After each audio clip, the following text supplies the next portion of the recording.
Hello and welcome everyone to your Wednesday edition of the Daily 8 on the News 8 Live Desk. Phil Penarski here as always, ready to bring you the top 8 stories of the day. Lots to get to, from your forecast to some local spots being added to the National Register of Historic Places, but we actually begin our countdown today in Grand Rapids Township.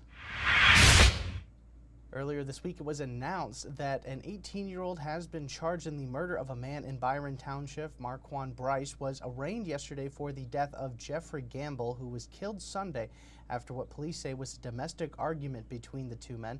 Jeffrey Gamble's brother, Thaddeus Gamble, sat down with News 8 yesterday to talk about his brother's life and what he meant to their family and their community as well. Thaddeus Gamble also said that he forgives Bryce, who he knew for several years before the murder. A GoFundMe page has been set up for Jeffrey Gamble's family, and you can find out how to donate to it right now over on woodtv.com.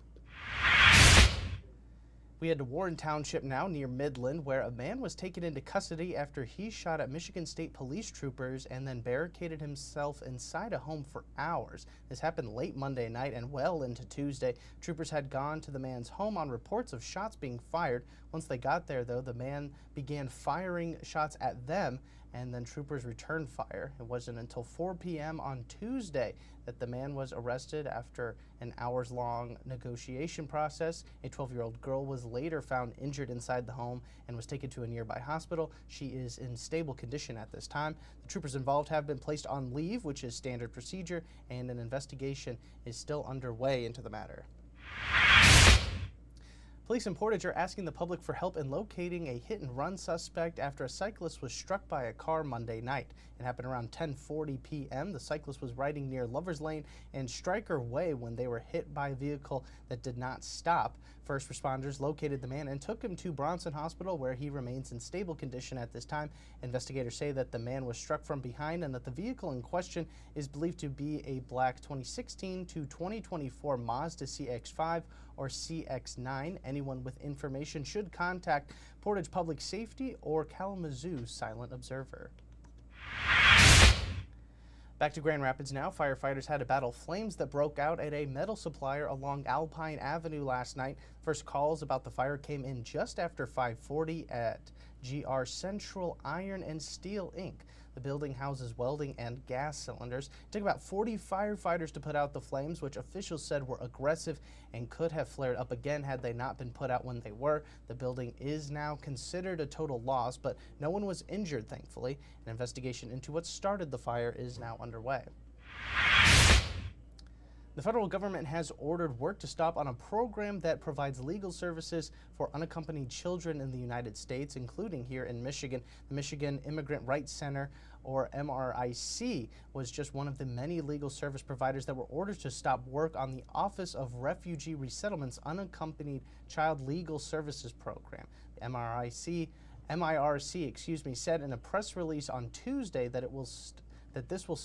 this stop will affect approximately 800 children and families in the state of Michigan. It's not clear how long this order is set to last. A similar order was sent out late last month as well, but was reversed by the U.S. Justice Department. In the meantime, MIRC said that it will continue to help its clients as best as they can. A Kalamazoo sports bar announced that it will be closing next month after more than 30 years in the community. Ruggers Up and Under, located at the corner of West Main Street and Stadium Drive, will close for good on March 15th. That is according to a Facebook post by the sports bar. The bar called it a difficult decision to shut things down, but the staff says that they will continue to operate as normal as possible through that final day. The Facebook post thanked its customers for spending years with them, as well as all of the employees who work there as well. Let's step aside now and get you a look at your forecast for today. Here is Storm Teammate meteorologist Ellen Baca. Cloudy and cold this morning, but in many ways not nearly as cold as yesterday. In fact, most of us feel at least 10, if not 15 degrees warmer than this time yesterday.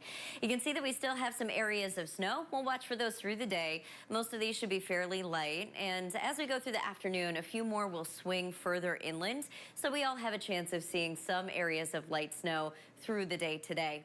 High temperatures up near 19, and then overnight tonight, something interesting happens. We could see a band of pretty powerful snow showers rolling into Oceana County and especially Berrien and Cass County.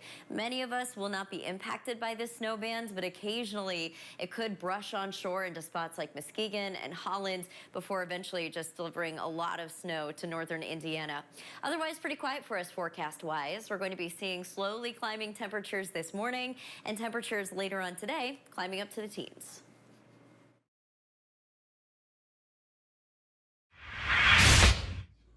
All right, thanks, Ellen. And we have two West Michigan destinations that have been recently added to the National Register of Historic Places. Capri Drive-In Theater in Branch County and Vicksburg Union Depot join 9 other places in the state to officially join the register. Back in 2024, the Capri first opened in Coldwater back in 1964 and offered movies for just $1 and cheeseburgers for only 50 cents. It still operates to this day, though the prices are a little bit different now. The train depot is now part of the Vicksburg's Historic Village after closing operations in the 1970s, but you can still go and visit it today.